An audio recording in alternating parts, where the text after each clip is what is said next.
네, 조금 전에 어제 올렸던 그 강의 자료 그 9월 15일 날 했던 배옥 찾기 특강 1차 특강의 이제 그 마지막에 대한 보충 설명입니다.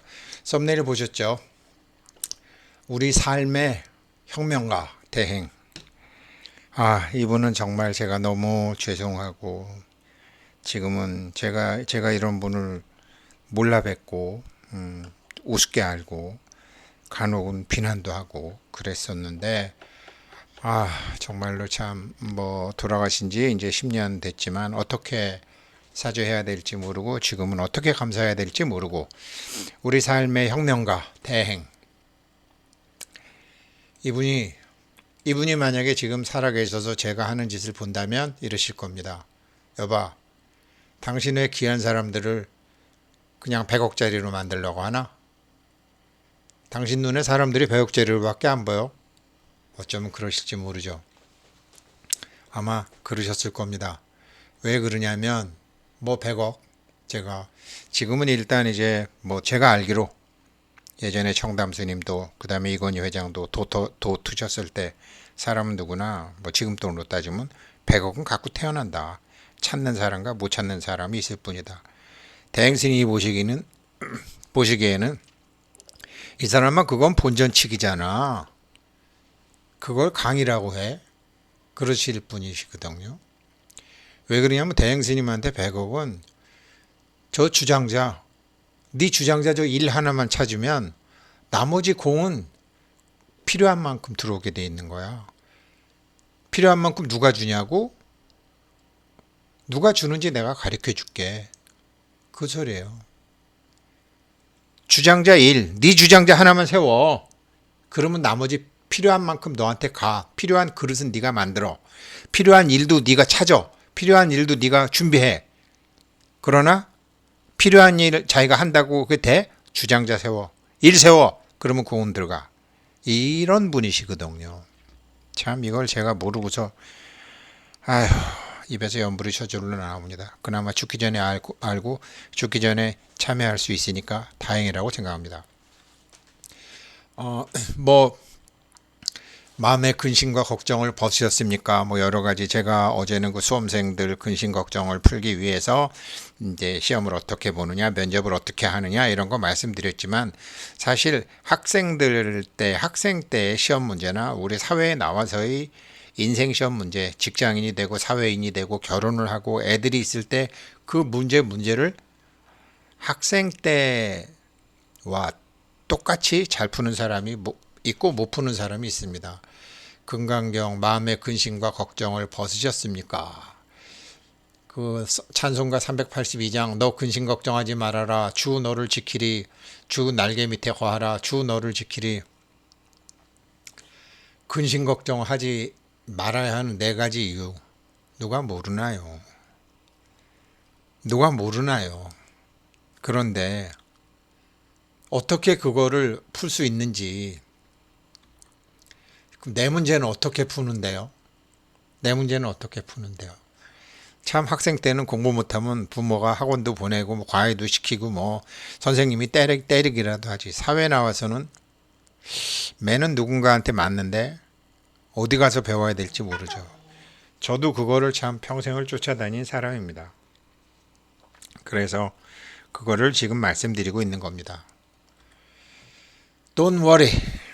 걱정하지 마라. 걱정하지 마라. 자, 한번 들어가 보죠. 예전에 우리 지동설이었죠. 그, 그 로마 시대 때 고대 그리스 시대 때 이제 그 프톨레마이오스가 이제 이 지동설 그러니까 태양이 중심에 있고 천동설이죠. 천동설 지구가 중심에 있고 이제 태양이 도는 것으로 이렇게 프톨레마이오스가 얘기했는데 이거를 나중에 코페르니쿠스가 뒤집어 버리죠. 아니다. 태양이 가운데 있고 지구가 도는 곳이다. 이게 이제 지동설이죠. 이러면서 코페르니쿠스의 대혁명, 또 대담하고 획기적인 생각을 이제 코페르니쿠스적 발상 이런 얘기를 하죠.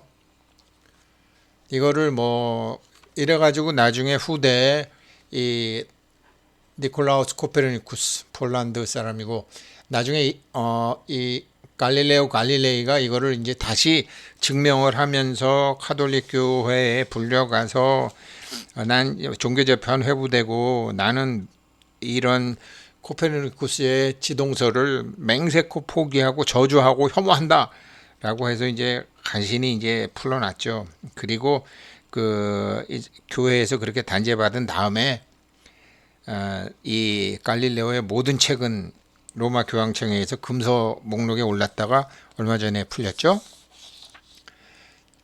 이런 대대적인 생각을 사람들이 생각도 하지 못했던 것을 과학의 힘으로, 사유의 힘으로, 생각의 힘으로 코페르니쿠스가 찾아냈죠.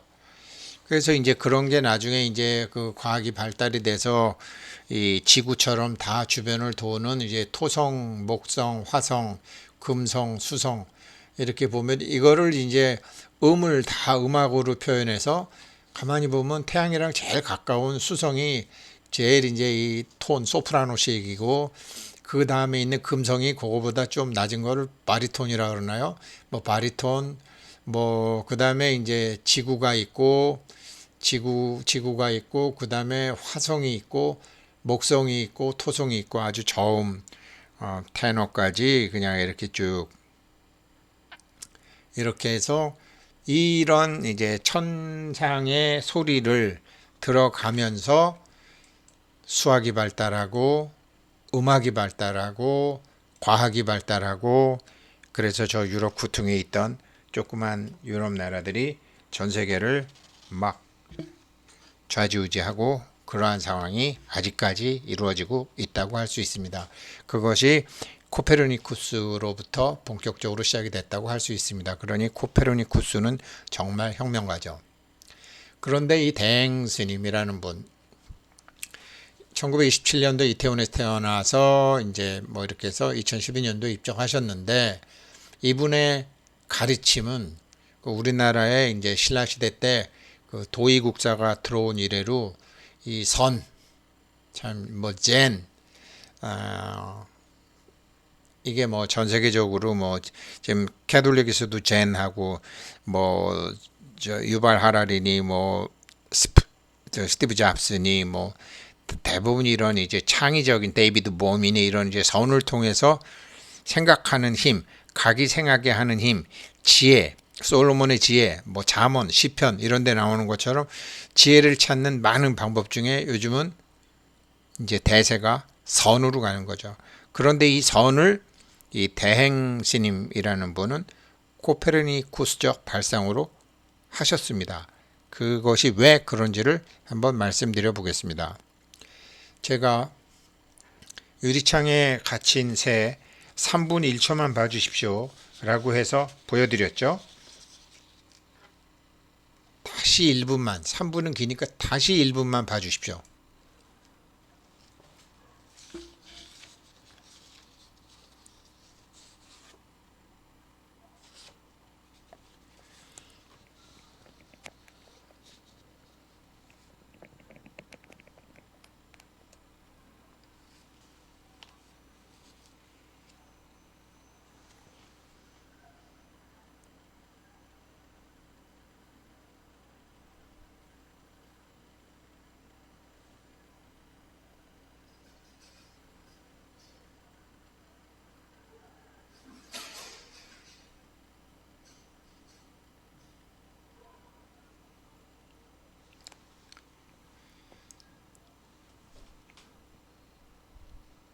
네, 결국 저 새는 사람의 도움을 받고서야 나가게 됩니다. 저 새가 밖으로 나가는 길은 사실 하나입니다. 들어온 대로 나가면 됩니다. 이게 어떻게 되는 거냐면 지금 네 1분은 가야 되나 봐요. 오케이, 다 갔죠?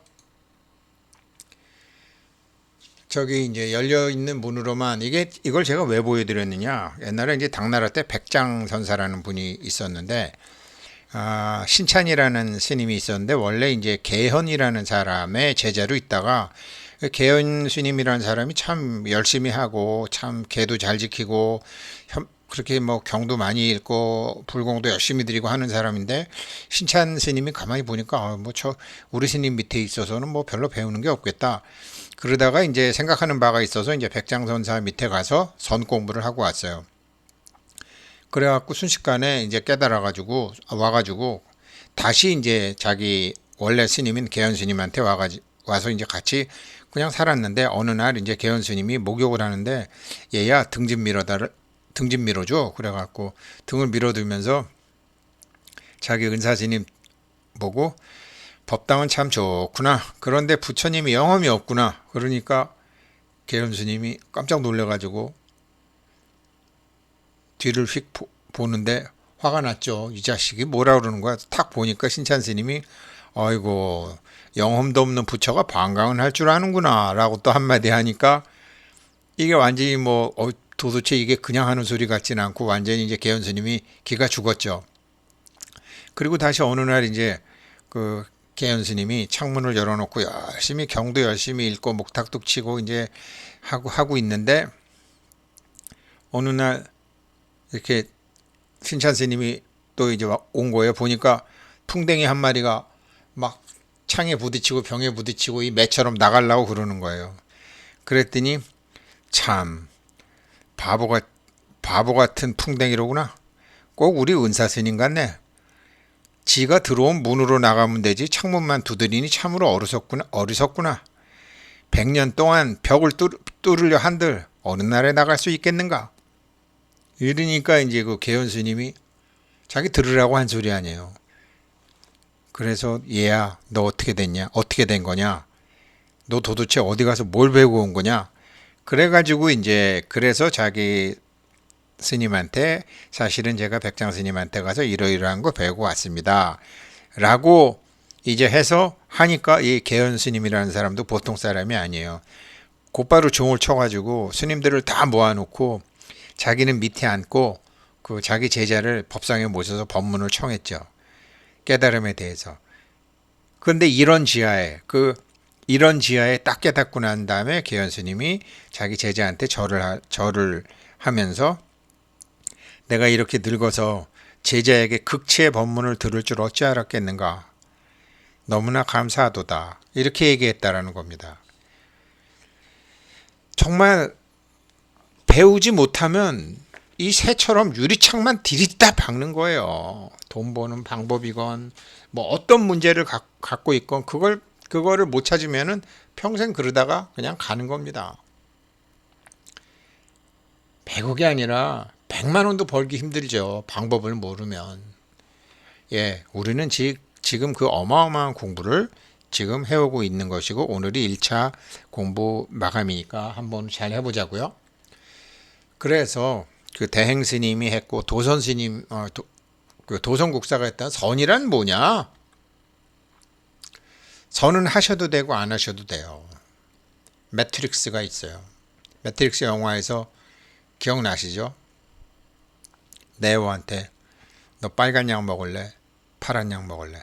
파란 약 먹으면 선이고 뭐고 그냥 열심히 살면 되는 거예요. 누가 사실이라고 만들어 놓은 텔레비에서 만들어준 기자들이 만든 방송에서 만든 누가 그렇다고 하면 그런 줄 알고 그냥 사는 그래 그러고 사는 거지. 파란 약. 근데 빨간 약을 먹게 되면 진실의 세계로 들어가는 거죠. 사실이라고 많은 사람들이 생각하는 세계에서 그냥 살을래? 안 그러면 너는 진실의 세계로 들어가 볼래? 진실의 세계. 야, 네 주제에 무슨 100억이야. 네가 뭐 배운 게 있냐? 실력이 있냐? 남들처럼 뭐 젊었을 때 네가 뭐 공부를 열심히 했냐? 그렇다고 네가 뭐 학교 다닐 때 공부를 열심히 했냐? 네가 남들처럼 머리가 좋으냐? 네가 남들처럼 금수저, 운수저도 아닌 게 네가 무슨 100억이야. 그냥 살아. 라는 소리를 많이 들으셨을 겁니다. 그런데 빨간 약을 먹게 되면 전혀 다른 세계로 들어가실 수 있습니다. 저 빨간 약을 먹는 거를 선이라고 합니다. 일반적인 선이란 무엇인가 장순용 씨가 이제 엮은 건데요. 시무도. 근데 시무도 내용은 여기서 여러분은 빨간 약. 저도 참 빨간 약을 선택해서 이렇게 고생하는지도 모르겠습니다. 그러나 고생 보람 있고 재밌고 이제는 답을 찾아서 행복하기까지 합니다. 이 선을 뭐 쉽게 얘기하면 사찰에 같은 데 가면 보면 이렇게 시무도가 있는데 처음에 그래? 그럼 내가 나를 찾아야 되겠네. 나를 찾으라고, 나를 찾아보라고. 이거를 이제 이 첫 장면이 이제 나를 찾기 위한 장면이 나와요. 두 번째 견적이라고 그러는데 내가 나의 이렇게 발자국 자기가 살아왔던 생각해 보면 가만히 앉아서 회상을 해 보면 자기가 살아왔던 삶의 흔적들이 여기저기 보여요. 이게 두 번째 단계예요. 여기까지는 많이 해보셨을 거예요. 그러나 여기까지 하다가 대부분 말죠. 울적한 생각하기 싫어서. 자기 삶의 행적을 이렇게 발자취를 보는 거예요. 세 번째가 소가 보이는 거예요. 시꺼먼 자기 자신이 보이는 거예요. 자기 자신의 소가 보이는 거예요. 누런 소가. 근데 뒷부분만 보여요. 그래서 쫓아와서 잡으려고 그러죠. 이게 세 번째, 견우라고 해요. 네 번째, 견우를 드디어 고삐를 깨서 잡았어요. 이거를 득우라고 해요. 득우. 다섯 번째가 누렇던 소가, 꺼매튼 소가 좀 반쯤은 혀져요. 이거를 뭐고 길들인다고 하는 거예요. 자기 자신을 뭐 옛날 같으면 막 욕을 하다가도 옛날 같으면 막 화를 내다가도 옛날 같으면 막 뭐 누구하고 소송하고 싸우다가도 옛날 같으면은 뭐 들이받고 막 옛날 우울하고 그러다가도 서서히 이제 포기할 건 포기하고 할 건 하고 이러면서 하고 싶다고 다 하지 않고 이제 그렇게 좀 바뀌는 거를 이제 소를 길들인다 그래서 모구라고 그러죠. 근데 이 반만 허옇은 소가 이제 완전히 흰 소가 되면 이때는 이제 그 공자님이 나이 70이 돼서 중심소욕 부리고 어떤 짓을 해도 허물이 없더라. 공자님이 60에 이제 귀가 순해졌다 그랬죠. 그게 이제 귀가 순해졌다는 건 누가 무슨 소리를 해도 화내거나 흥분하거나 막 열내지 않는 거니까 그 귀가 순해졌다는 거는 모구 단계로 보는 거고 이제 그 다음에 내 마음대로 해도 아무런 허물이 없다는 이제 기우기가 단계로 보는 거죠. 뭐 요즘은 60, 70대도 그런 사람 별로 없죠. 사실 뭐 2200년 전에 공자님도 60대서야 간신히 귀가 순해지고 70대서야 무슨 짓을 해도 허물이 없다고 그랬으니까 뭐 요즘 70이야 옛날에 50밖에 안 되잖아요. 옛날 100살이 지금 70살이니까 100살이 돼서야 100살이 돼서야 이제 사람들이 귀가 순해지죠. 대부분 95세 넘으면 많이 돌아가시더라고요. 그러니까 예. 그리고 이제 여덟 번째는 뭐 소구 뭐고 이제 자기 혼자 그냥 이렇게 망우존인 뭐 몸하고 소하고 뭐 다 이제 소가 필요가 없는 거죠. 나를 찾을 필요가 없는 거죠. 그냥 뭐 하고 싶은 대로 다 해도 허물도 안 되고 공덕만 되고 남한테 도움도 안 되지만 그렇다고 남들한테 방해도 안 되고 이게 이제 주역에서는 항룡이라 그러죠. 항룡. 누가 오면 가르쳐 주고 나서진 않는 거죠. 죽은 사람처럼 있는데 누가 오면 가르쳐 주고 세상 일에 일절 간섭을 하지 않고 그냥 이렇게 보기만 하는 거죠. 망우존인. 그런데 나중에 그것도 없어지고 인우구망이 여덟 번째 단계입니다. 여덟 번째 단계이고 아홉 번째 단계가 이제 뭐 반본환원이라 그러는데 완전히 대자연의 하나가 되는 거죠. 정말 자기 완전히 없는 거죠. 그러니까 저기 산의 풀처럼 혹은 나무처럼 혹은 바람처럼 혹은 물처럼 완전히 대자연의 그냥 하나가 돼 있는 거를 반본 환원이라고 하고 마지막 단계를 그럼에도 불구하고 세상에 나가서 그러면 진실을 가르쳐 주자. 빨간 약을 내가 옛날에 빨간 약을 먹고 진실을 알고자 했던 것처럼 빨간 약 먹는 사람들에게 내가 어떻게 하는지를 가르쳐 주자. 이게 일반적인 중국과 한국과 일본과 요즘 이제 모든 불교, 인도에도 이런 게 있고요. 동양 사회에서 불교, 그다음 유럽 사회에서의 불교, 유태인 사회에서 불교가 많이 번지고 있죠. 다 이러한 불교입니다. 자기 자신을 조복시키고 자기 자신을 대자연과 하나로 만드는 공부. 시간이 20분 돼서 또 두 편으로 나눠서 해야 되겠습니다. 계속하겠습니다.